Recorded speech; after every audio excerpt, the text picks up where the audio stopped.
Welcome to the Kits and Cruisin Stoneleigh Show special. This week our guest presenter is the lovely Danni Hunt, and we're going to prove that we don't need the boys to find some really great cars.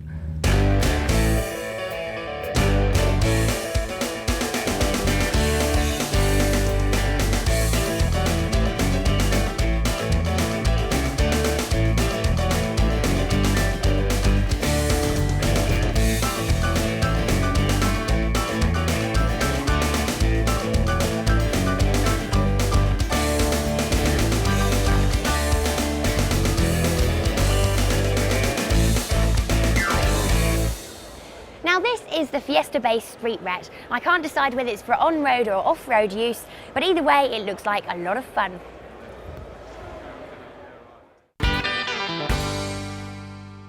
Danni, here we go. Fantastic. It's Wow. a 60s style, and it was finished just a week ago. It's beautiful. It's gorgeous. It's got a Rover V8 in it, and it is fantastic. Bev, what's it like to drive? Well, believe it or not, I wouldn't know. It's young Richard who's been over to Wales to find out.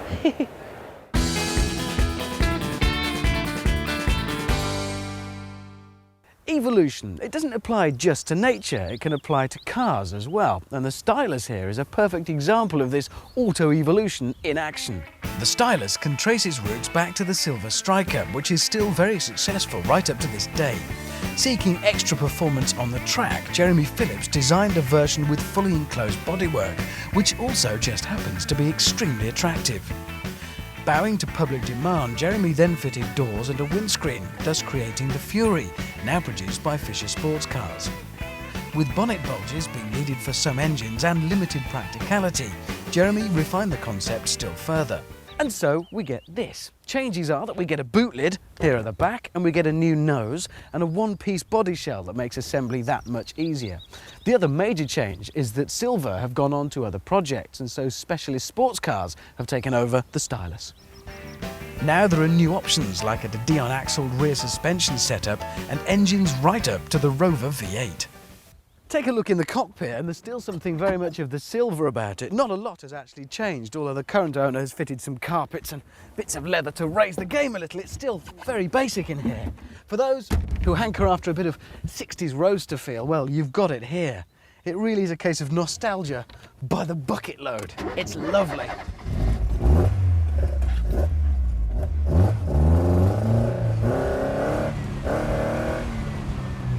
But any feelings of nostalgia are quickly dispelled once you get driving, because the Stylus feels very modern and extremely quick. This particular demonstrator sports Ford's ubiquitous 1.8-litre Z-Tech engine, and not surprisingly, given the relative lightweight of the Stylus, performance is pretty good. Rear-wheel drive, but of course it's a sports car.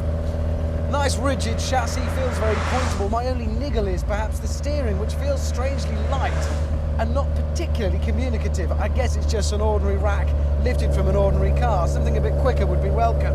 But with the roof off, plenty of power through the rear wheels and a lightweight car, there's a huge amount of fun to be had. Even when it is raining. Or when it is raining. I don't care. Sounds great too.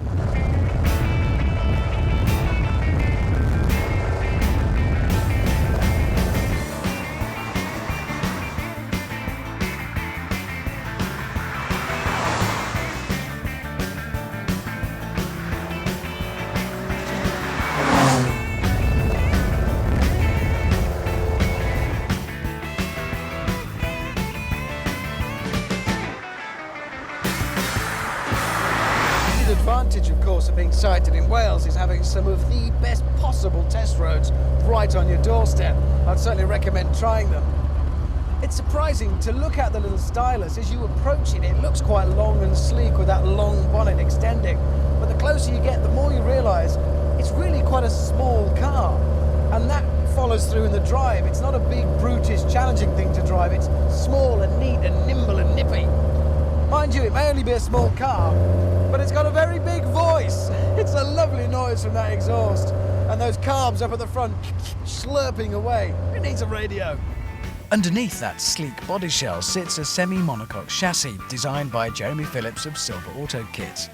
Up front sits the tried and tested inboard coilover shock system that served Silver so well for many years. And out back there's a choice of either a De Dion setup that we mentioned earlier or the Escort's live axle, tied down by trailing arms and a Panhard rod.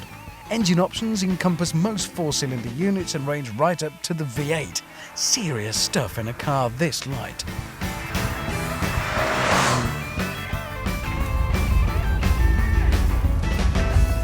Which inevitably must bring us to the thorny issue of price. Well, just £7,500 will see one of these on the road, but some customers have been known to go as far as £10,000 or even £12,000 in search of that ultimate spec. Obviously, options are huge, and there's even a whole new option exclusive for you on Kits and Cruising in this rather nifty front splitter. The Stylus fits neatly into a niche, somewhere between stripped-out racers like, say, the Caterham 7 and the Silver Phoenix, and the more practical models from the likes of Quantum and Minari, and that goes some way towards explaining the hugely different approaches by different customers to what is the same subject. The factory will build you one as well if you want, so there's absolutely no excuse. And should you have one on your shopping list, well, I see no reason why not. But if you do, then do me a favour, build it, and then bring it to roads like these and see just how much fun it really can be. But it was very hard because I couldn't actually fit behind the steering wheel. Bev, this is a car I know a lot about. This is a beautiful motor. It's a DAX Kamala, 0 to 60 in 3.9 seconds, 360 brake horsepower, and the turbo kicks some butt. Have you got your checkbook? Wow! Yes, that really gets my pulse thumping, and I'll tell you why, because I got to drive one of these fishers the other day.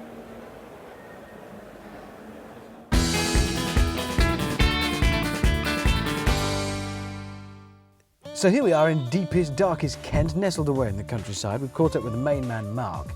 Mark, Fisher Sports Cars have been very successful manufacturing the Fury, and prior to that as agents for Silver Auto Kits. So how did the business evolve to this stage? Fisher Sports Cars really started as a hobby, which grew up into a business. I have always had interesting specialist sports cars. I've had a number of Caterhams, and in the mid 1980s I followed the kit car racing scene where the Striker Mark II was doing very well, and I ended up buying a kit and building one, and was very, very impressed by the levels of handling, which was certainly comparable to a Caterham. And it all went on from there. It started as a hobby where we built cars for people, and now it's a full-time business employing 3 people.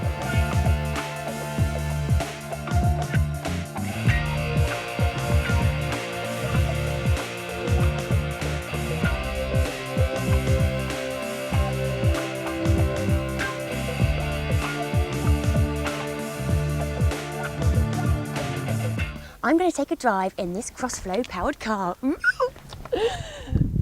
Oh, there's no door handles. I'm just bloody typical. I know why you made me wear a skirt now. Excuse me. It's not very elegant, is it? Excuse me, stop looking. So you can switch off now, okay? We'll cut to that later.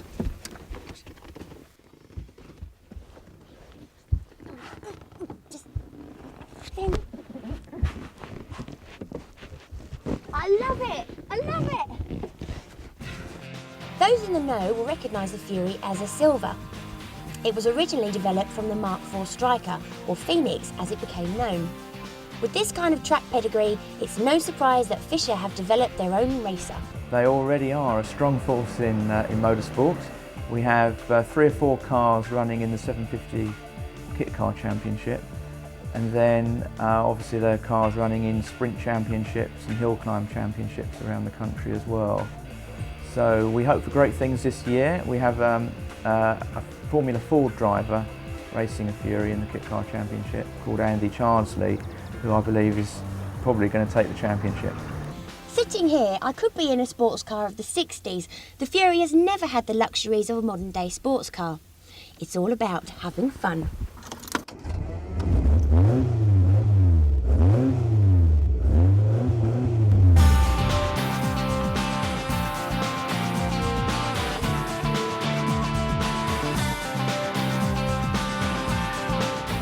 The ride isn't as rock hard as you'd expect. But the best thing about it is, it doesn't matter what speed you're going, it's always going to be fun. But let's face it, who wants to crawl around? Woo! The first one has a Rover V8 engine in it, and obviously this is quite a surprising choice of engine for a lightweight sports car. But people love the noise and the sheer grunt of a V8. The other one is the Honda Fireblade engine car, which is obviously quite interesting, having a very lightweight engine, a very powerful engine, 6-speed sequential gearbox. That car's going to be sprinted. Well, you've seen her in action, but I know that there's one question that all you fellas out there are dying to ask, and that is, can this little lady pull the birds for you? Now, undoubtedly, it's very, very sexy. I definitely want one for Christmas. But there is one snag. So you blokes can just prize yourself out, you've got trousers on, whatever, do your James Bond, jump in, jump out. But there is a problem for us girls. That is exiting to the society ball will never be the same again. Oh, well, the windscreen wipers are going now. See what I mean? Listen, I'm not wearing a skirt again. This is it now. The producer. Wear a skirt, wear a skirt. I'm told that you can build a Fury for as little as £5,000, but most people want to spend a little bit more. Maybe what you didn't know was that Fisher can actually build your car so you can drive it away, and prices for that starts at around £10,500 for your basic blade engine car. The Owners Club run national and local events all over the country, so the fun doesn't have to stop after your Sunday blast down your favourite road. As for me, I want to know what totty I can pull in this. And let's face it, there's lots out there. If I could just get in. Honestly, I'm a lady. Woo, here I go.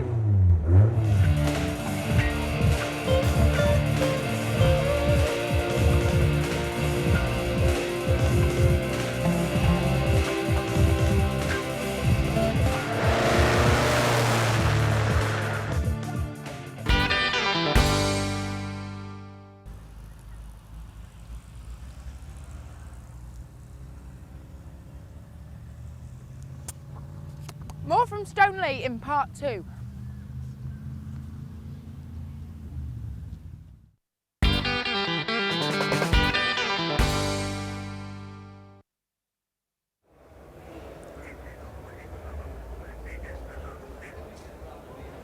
I don't believe it. It's Neil's Jester. I can't believe he made it. Hang on a minute. There are no indicators, no rear view mirror, no doors. No gear knob. I don't know how on earth he's going to get in here because he's a big bloke. Oh, and no petrol. It must have come here on the back of a truck. I'm quite surprised actually because last week they were nowhere near completion. Well, it's 2 days to showtime. The Jester's very nearly ready, but before we go into it, here's a catch-up to show you how we got on this far.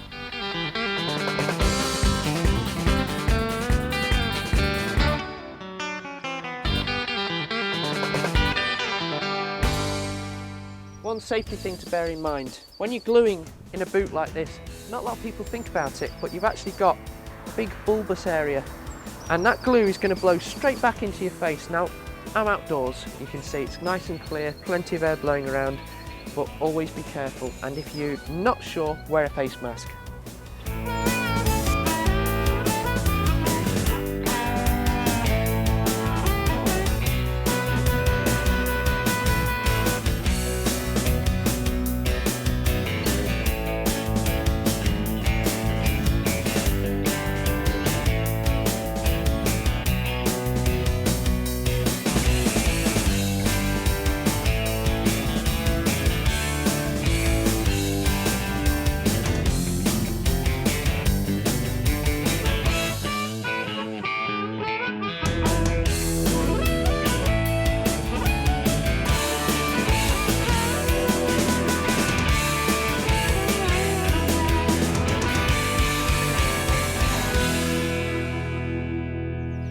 Okay, this is something I made last night, hasn't been in the car yet, but the basic idea is we've got a piece of wood which I fastened down to the floor.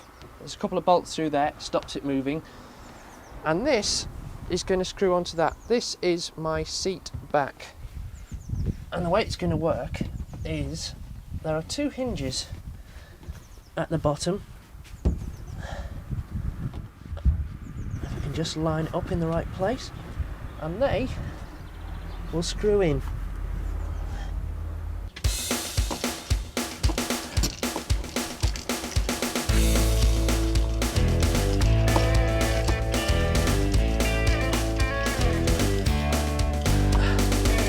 And then we have a backrest. Now this hinges down. It's all going to be finished off yet. I only did this last night. So you can get into your boot, and then there's going to be a little lock that goes in there. So I've got a lockable boot. And then that bit goes in there, and one driver's seat. This is going to be fixed down before the SVA test, but for now, my first chance to try it since I did it last night. All I need is a steering wheel. Well, hey! Now I know what you're thinking. Seats are a complicated thing to do, but they're not. Here we are, we're starting off with a piece of plywood, cut to size, and your foam. Now your foam supplier will be able to provide your wedge, so don't worry about that. That gives you under thigh support, and the only thing at the moment that's glued on is that panel. So that goes away for now, and there's your cover. Now I made this a couple of nights ago. Basically you've got your sides sewn on, and the middle section with this stuff, which is called scrim foam. Now what that is 1/2 inch foam with a layer of nylon bonded onto it, but you can just put another piece of cloth on if you can't get hold of it. And that's calico, which is made into a loop.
Matisse Sports Cars have brought along this rather lovely convertible which sports the new rear styling, which will be in production by the time you see this.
Chitty chitty bang bang, eat your heart out. Look at this, it's a Sherpley, it's a Bentley replica, and look at that fantastic bodywork.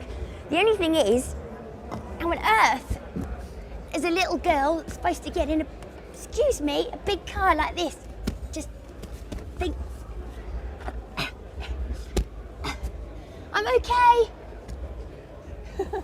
You don't want to play with one of those, you want to play with one of these. Under the nose of this skunk is the Yamaha 4-cylinder bike engine and drivetrain, and unlike most other bike engine kits, this company have engineered the Formula 1 style paddle shift to make the most of the sequential gearbox. How cool!